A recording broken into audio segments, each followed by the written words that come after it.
Après de longues années d'instabilité politique, le calme est revenu dans la région de Casamance au Sénégal.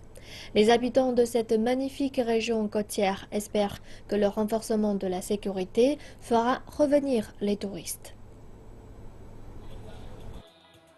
La saison touristique a commencé au Sénégal et cette année, il y a vraiment des raisons de se réjouir. Voici la région côtière de Casamance, qui vit de l'industrie du tourisme depuis toujours, mais qui a connu des années difficiles. Mais enfin, après 25 ans, la France a décidé de lever son avertissement aux voyageurs. La région était depuis plusieurs années le théâtre d'affrontements violents entre les forces gouvernementales et les groupes rebelles séparatistes.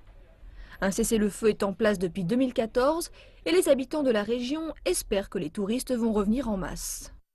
Tout maintenant se visionne à la maison et déjà après pour finir par ce trait rouge qui interdit, donc tu vois, et que maintenant il est devenu vert, donc tu vois, Le Sénégal apprécie l'action de la France. Celle-ci est en effet la source principale de touristes étrangers et le secteur touristique contribue à environ 6,2% du PIB du pays. Le retour au calme en Casamance est absolument crucial au développement de cette industrie. C'est une zone qui a un potentiel touristique extrêmement important au plan de la nature, au plan de la population, au plan de la végétation, au plan des fleuves et de la mer.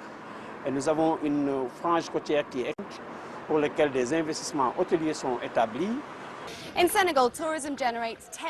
Au Sénégal, le tourisme génère des dizaines de milliers d'emplois directs et indirects. Après des années d'instabilité, la Casamance revit à nouveau. Beaucoup espèrent que la levée de l'avertissement émis par la France contribuera à relancer le secteur et à lui redonner l'image d'une destination de vacances idéale et sûre. Et bien sûr que cela relance également le secteur de l'emploi dans la région. Il y a beaucoup de gens qui peuvent y trouver des avantages. Pas seulement les gens qui travaillent dans l'hôtel ou dans le campement, mais ça fait vivre beaucoup de gens. Sans la saison, on ne peut pas travailler. La saison, on a juste pour 6 mois, mais avec la saison, quand même, ça va. Dieu merci, cette année, il y a eu du monde, on le souhaite que ça vienne, que tout le monde puisse travailler. On apporte nos devises, donc on dépense de l'argent. Et si on va dans les restaurants, on va dans les commerces, Adama, on le fait travailler aussi, tout le monde. Donc les Français comprennent. C'est une région qui a souffert d'un certain enclavement.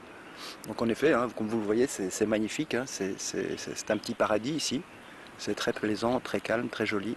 Et en effet, c'est un plus pour cette région. Riche en ressources naturelles, la Casamance manque pourtant des services et des infrastructures de base pour vraiment permettre au secteur du tourisme de décoller. Mais les gens d'ici reprennent espoir avec l'arrivée des premiers touristes et espèrent que cela contribuera au développement de la région.